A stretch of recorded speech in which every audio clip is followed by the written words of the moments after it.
So we're in Jamesport, Missouri, and we just left the country store and bakery. We're in Square Up, we're in Amish country here. And one of us went a little crazy inside the store. So I'll just let her speak for herself. Noel? Steve could not help himself. I don't know what he's been telling you out there, but we got the Costco size box of goodies. You know what was interesting though? I made that joke that she was giving us the Costco size box and she knew Costco. Amish know Costco. Could be where a lot of our loose stuff came from, was Could Costco. be. Yeah. Just repackaged. Yeah. Yeah. Let's eat. Okay. Pennsylvania Dutch birch beer. I don't actually know what birch is. It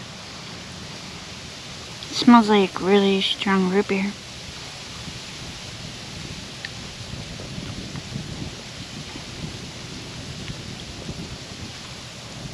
That's fun. What is it? Birch. It's a tree. Beyond that, I don't know. That's really delicious. That'd be great with a little bit of maybe vodka or rum.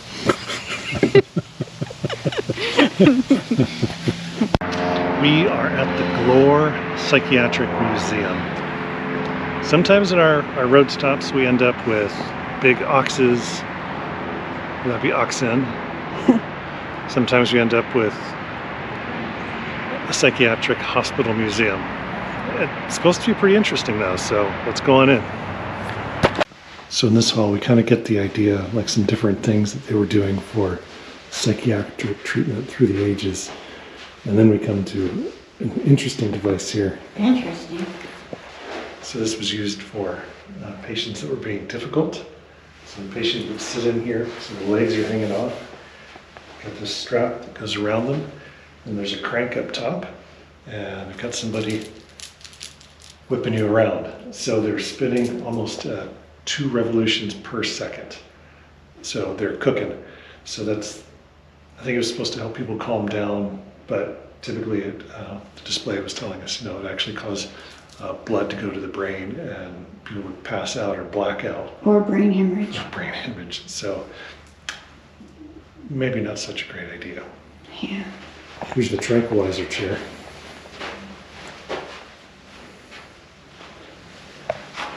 Kind of spot down here when you pee and poo, you get strapped in. Until they became calm. Yeah, so they'd pour cold water on you, hot water on you. It was intended to heal through lowering pulse and relaxing the muscles. They also did bloodletting by knife or with leeches. The patient's feet might be placed into a tub of scalding hot water while ice packs were applied to the head. The patient's arms might be lifted so that the ice water could be poured down his sleeves.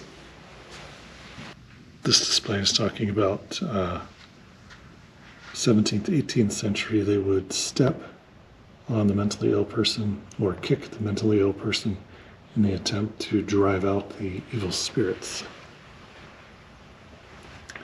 Restraining devices.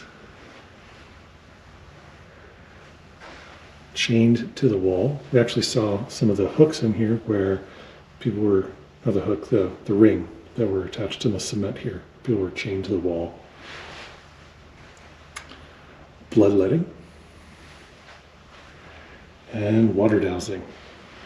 Throw cold water on you. Bucket after bucket to your face. It's supposed to give you a shock and awaken your senses. So these little doll things were actually, this whole section right in here, this section in here was put together I think in the 1950s or the 1960s. And there's so much interest in this display that they started a museum based on this. People were really interested in learning about it. So this is a hollow wheel. So the patient was put in through the door at the bottom. There's nothing inside it. I closed the door. And this is essentially like a big dribble cage. So if the patient was walking forwards, rolls forward. They're walking backwards, rolls backwards. And the idea was to bring calm about the patient, because if they stand still and don't move, they don't have to do anything. They can just be here. But if they try going forward or try going backward, it doesn't work so well. They would leave the patients in this up to 48 hours, and they found when the patients came out of this, they were just meek and docile. Oh, look, it's Noel. It's creepy in here.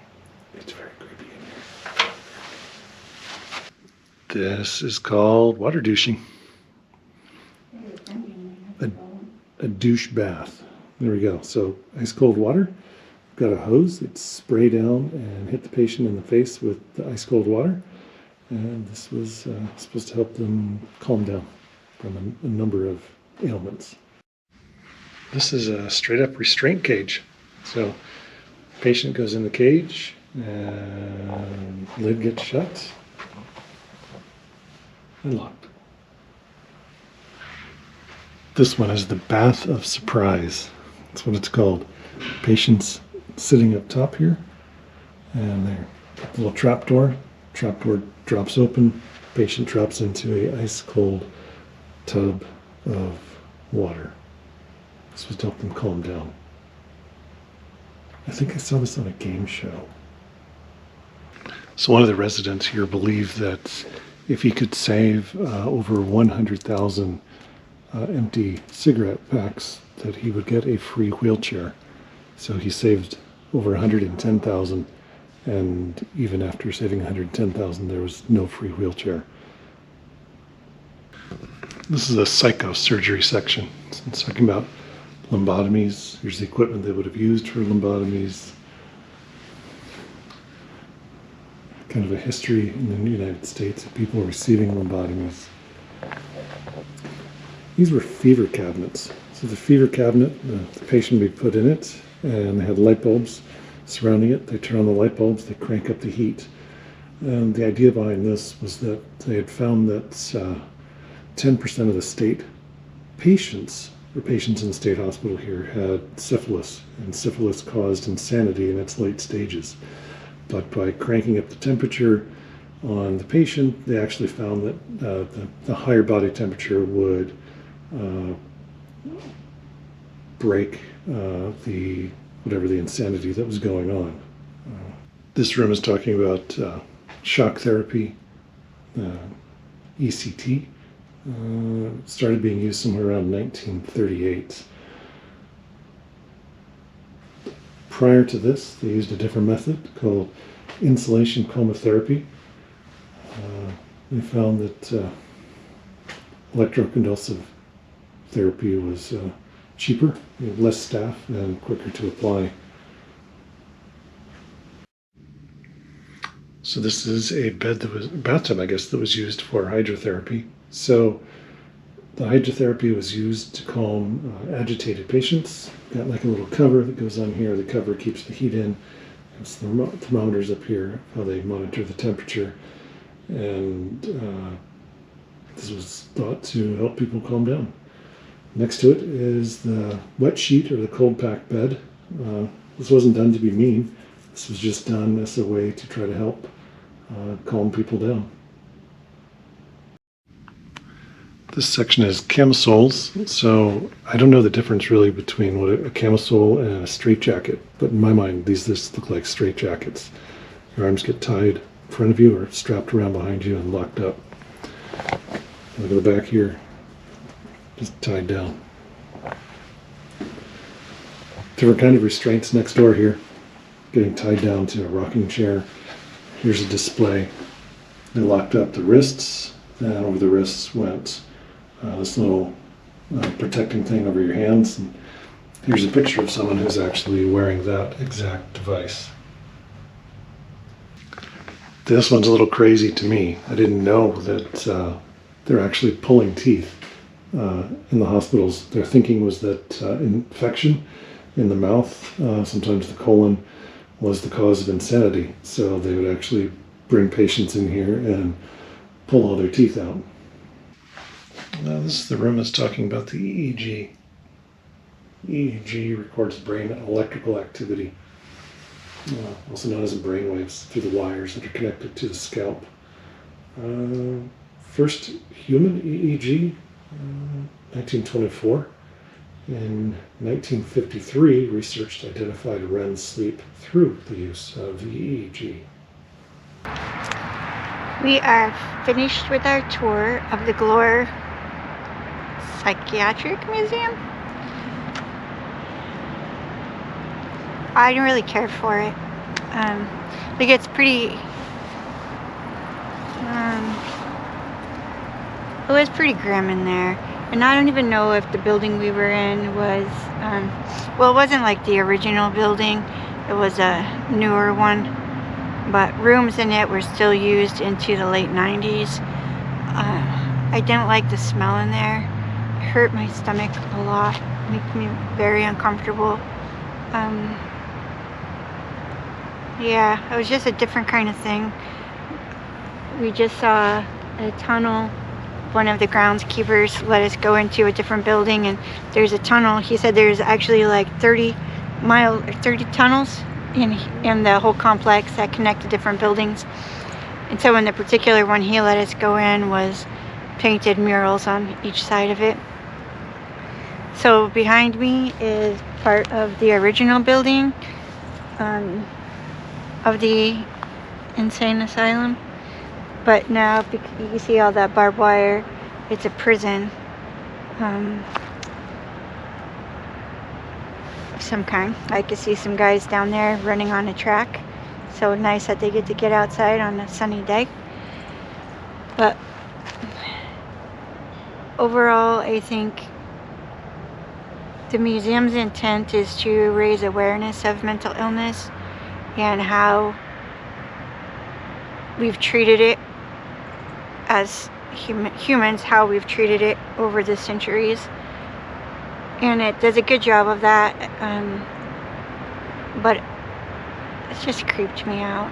I didn't care for it.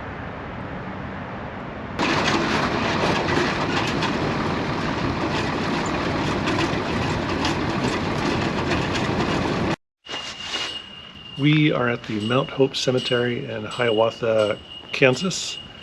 We are at the cemetery of the grave site, whatever, of a guy named, I don't know. John Milburn Davis. John Milburn Davis. That was Noelle's disgusted voice. Jeez Louise. So, when his wife died, he and his wife, they had no children, so his wife died, and he decided that he wanted to erect a monument to her. So the reason we drove kind of out of the way is, one, there wasn't that much to see in the area we're at, and two, this is kind of cool.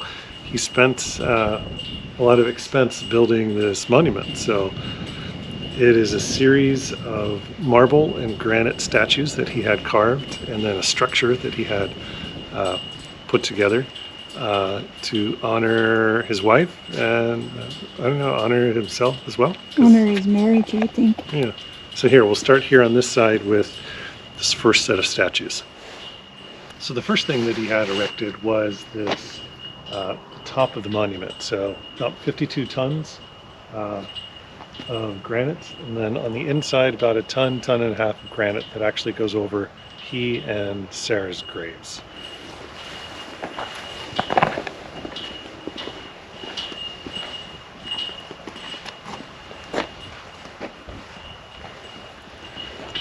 So the next thing he had done was he had a statue of Sarah carved and then a statue of himself carved overlooking their graves. This was how they looked on their 50th wedding anniversary.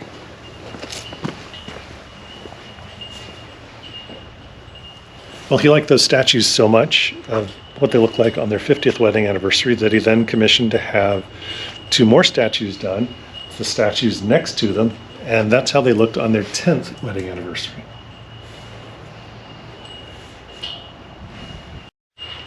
So this next statue, this is where he actually does not have a beard. So his beard burned off in a farming accident. And if you notice, he still has a hand in this as well. So he's got a hand but no beard. So at this point, the town is getting pretty annoyed with him. The town wanted him to not spend the money on these monuments, but the town wanted him to spend money, build a hospital, build a park. This was the middle of the Swimming pool. Swimming pool. This is the middle of the Great Depression, so everybody needed money. And apparently one person had money, but he did not necessarily want to invest the money in the town structure. So in this one, we think this is also their 50th, but they're seated. He ran out of space under his huge portico thing, so he started building statues here. So here they are seated as they looked on their 50th wedding anniversary, and you can see his hand is gone. Back there you can see his hand is gone too. But over here is how he was in the, when was it? When they were constructing this. Yeah, how this is the only one that's made out of granite. The rest are made out of marble, some from the US, some from Italy. But this is the only one that's made out of granite.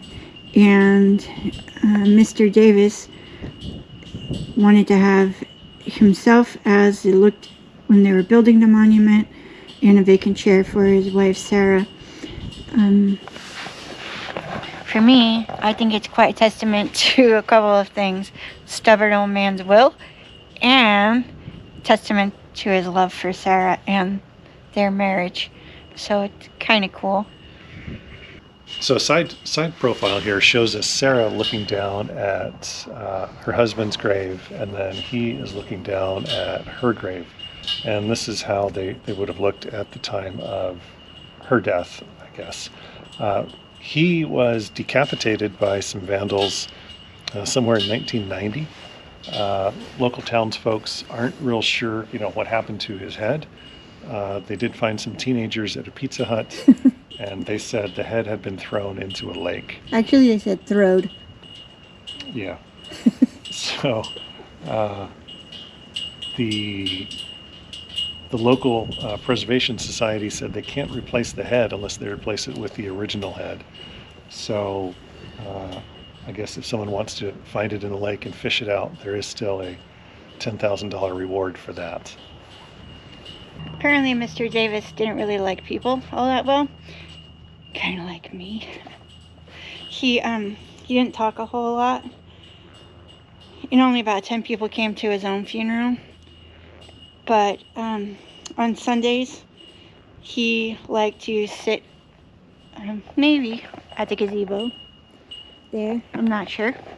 But he liked to come to the cemetery and sit and watch the tourists come and see Sarah's grave and his memorial. And if people try to ask him why he was doing this or why wasn't he spending his money on the town, then I guess he handed them a business card that said, "Please kindly mind your own business." So I'm thinking I might get some business cards made. I say, "Kindly mind your own business and don't talk to me." I think that would be just about right. So, yeah. He was a kindred spirit.